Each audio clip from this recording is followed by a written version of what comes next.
영성은 하나님과의 만남의 경험이라고 말씀드렸습니다. 또한 영성학은 그 경험을 연구하는 학문이라고 초반에 이야기 드렸습니다. 오늘 영성의 주제는 분별입니다. 우리는 영적으로 분별해야만 우리가 그 경험이 온전히 이루어 나갈 수가 있습니다. 영적 분별을 위한 기초적인 태도가 필요한데요. 그것은 무엇이냐면 삶의 반응이 미성숙한 반응인가 혹은 성숙한 반응인가를 우리는 날마다 살피지 않으면 분별하기가 어렵습니다. 미성숙한 방식으로 살아가는 사람은 하나님과 멀어지는 선택을 합니다. 즉 자신에게 불이익이 있는데도 어떤 문제에 대해서 감정적으로 반응하고 선택합니다. 예를 들어서 어린아이들이 부모에게 화가 나면 어떻게 하나요?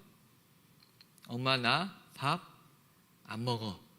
자신이 배가 고픔에도 자신이 피해를 당함에도 불구하고 감정적으로 하는 행동을 바로 미성숙한 행동이라고 말할 수가 있습니다. 교회 안에서도 목회자와 또 성도 간의 갈등이 있을 때 예배 생활을 내려놓다든가 교회를 옮기는 일들이 미성숙한 행동이 될 수 있습니다. 중간에 영적인 분별의 과정을 갖지 않고 행동하는 것을 말합니다. 부부관계에서도 그렇습니다. 저도 예로 부부싸움 하면 어떻게 할까요? 제가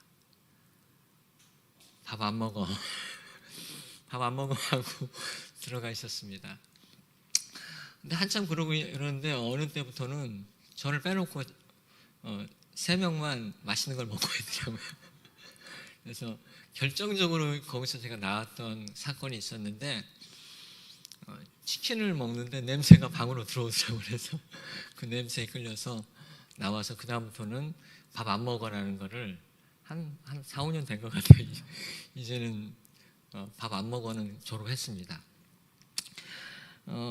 예전에 설악산에 목회할 때 하루는 이제 아내랑 싸우고 밥 안 먹어 하고 나가버렸습니다. 밖에를 드라이브에 나갔는데 배가 너무 고프더라고요. 근데 지나가는데 농협이 개업을 했더라고요. 그래서 저기서 빵이나 하나 먹자고 빵을 하나 샀는데 한 4천 얼마 정도 결제하고 응모권이 있더라고요. 응모권이 있어서 응모를 했는데 좀 지나고 나서 오후 예배를 드리고 났는데 전화가 왔더라고요. 농협인데 혹시 김가프 씨 맞냐고. 그래서 제 이름을 아는 사람이 없는데 선생님이 그 농협 이번 개업 당첨이 됐다고. 그래서 2등 S사 지펠 냉장고를 한번 받았습니다.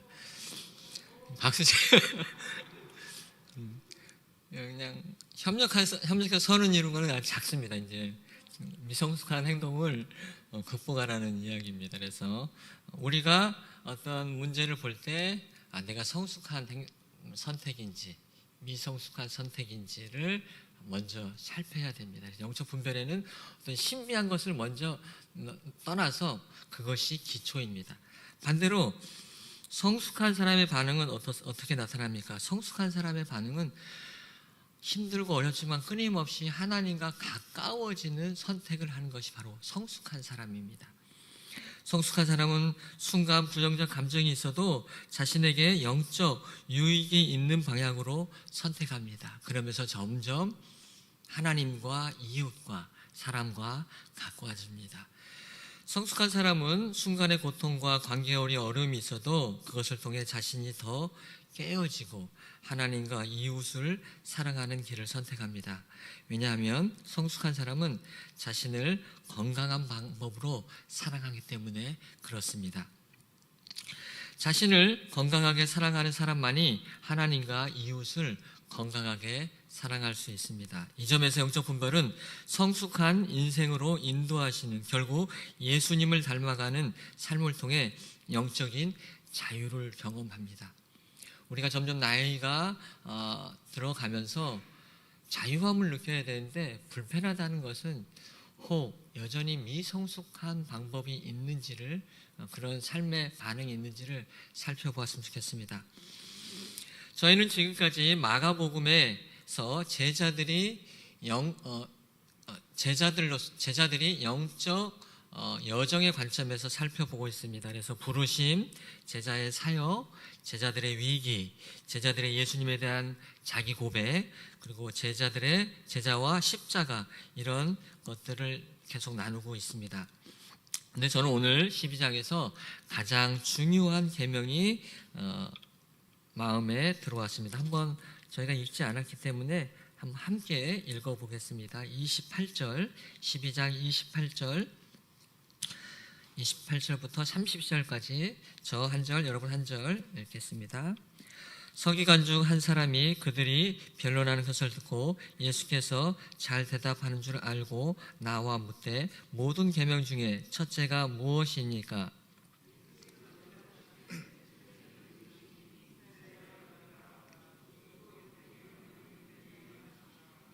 내 마음을 다하고 목숨을 다하고 뜻을 다하고 힘을 다하여 주 너의 하나님을 사랑하라 하신 것이요.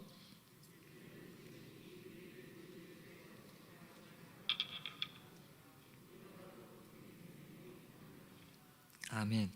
그렇습니다. 가장 큰 계명이 무엇이냐고 물었을 때에 예수님은 하나님 사랑, 이웃 사랑. 이웃 사랑이 무엇입니까? 바로 사람 사랑입니다. 사람을 하나님이 창조하신 그대로 사랑하는 것이 바로 이웃 사랑인 것입니다. 이 구절은 신명기 6장 4절 5절을 인용하고 있습니다. 유대교의 성인 남자들은 아침과 저녁에 드렸던 신앙 고백의 첫 구절이 바로 이것입니다. 즉 이스라엘을 선택해 주신 하나님의 사랑에 대해서 감사하고 오직 하나님만 사랑하겠다는 고백입니다. 진실로 하나님을 사랑하는 것은 몸과 마음과 영혼을 다해 사랑하는 것입니다. 온 마음을 다해 하나님을 사랑하는 것이 오직 한 방향으로만 사랑하는 것입니다. 근데 우리 인간의 사랑은 어떻습니까? 앞으로도 사랑하고 뒤로도 미워하기도 하고, 이런 것이 우리의 사랑이지요. 결국 우리가 하나님의 사랑을 점점 보면서, 한 방향으로 가는 사랑을 보면서 우리도 이웃에 대해서 한 방향으로 사랑하는 삶을 살아가야 될 줄 믿습니다. 이처럼 유대교 내부에서는 이웃 사랑을 최고의 풍토로 간주하는 분위기가 있었습니다. 유대교 교육이 성공하고 또 열매를 맺는 이유가 있습니다. 그들이 공부하고 그들이 연구하는 이유는 무엇이냐면 인류를 유익하기 위한 것입니다. 이웃들을 유익하게 하자라는 것이 그들의 공부의 목적인 것입니다. 이번에 백신을 발명한 사람들도 꽤 많은 사람들이 유대인의 역할이었다고 합니다. 그들은 돈이 목적이 아니라 이웃을 더 좋게 하기 위한 사랑의 방법으로서 교육을 하였습니다. 하나님은 이웃 사랑을 어떻게 보실까요? 하나님은 가난한 이웃에게 낮은 자세로 베푸는 섬김과 봉사에 대해서 내가 그것을 영광을 받겠다. 이웃 사랑을 할 때 그 영광을 내가 받겠다라고 말씀하고 있습니다. 그러게 우리는 이 핵심적인 사랑, 첫 계명인 이웃 사랑을 잃어버리지 말아야 합니다. 안고 없는 빵이 맛이 없듯이 기독교에 사랑이 없다면 정말 매력이 없는 종교가 될 것입니다. 예수의 제자가 사랑을 잃어버리면 그 길을 떠난 것입니다. 원수 사랑을 강조한 마태복음, 사랑할 이웃이 누구인지를 이야기해 준 누가복음, 사랑의 새 계명으로 본 요한복음, 사랑을 율법의 완성으로 본 사도 바울의 그 복음서들, 우리는 이것을 보면서 사랑을 기억해야 될 줄 믿습니다. 저는 하나님 사랑과 이웃 사랑의 중심에 건강한 자기 사랑이 있어야 된다고 생각합니다. 자신에 대한 건강한 사랑이 없으면 하나님을 사랑하는 것도 이웃을 사랑하는 것도 문제가 발생할 수가 있습니다. 바리새인과 율법학자는 자기 중심적으로 하나님과 이웃을 사랑하였습니다. 여러분은 어떻게 자기를 사랑하고 있습니까? 자신을 볼 때 어떠십니까? 벚꽃보다 아름답습니까? 아니면 이렇게 피부를 한탄하십니까? 여러분 정말 건강한 자기 사랑이 여러분 안에서 일어나시길 바랍니다. 농사의 시작은 씨를 뿌리는 것이 먼저가 아니라 땅을 귀경하는 것입니다. 저는 개인적으로 이 코로나의 위기가 우리 자신의 마음을 귀경하고 우리의 교회를 새롭게 귀경하고 이제 코로나가 풀리면 거기에 진짜 하나님의 사랑과 이웃 사랑을 심어야 될 줄 믿습니다. 사람은 부족하고 아프고 힘든 순간을 겪어내야 그동안 삶이 얼마나 행복하고 감사했는지 알 수 있습니다. 지금 우리가 누리고 있는 풍요가 얼마나 감사하고 좋은 것인지 더 깨달을 수가 있습니다. 또한 하나님의 사랑이 얼마나 크고 감사한지를 혹 우리가 잃어버리지는 않았는지요. 이 코로나 사건이 우리의 신앙을 자라게 하는 하나님의 사랑을 되찾는 시기가 되기를 주님의 이름으로 축원드립니다. 이 코로나 시기가 우리의 이웃 사랑을 통해 오병이의 기적이 다시 일어나길 바랍니다.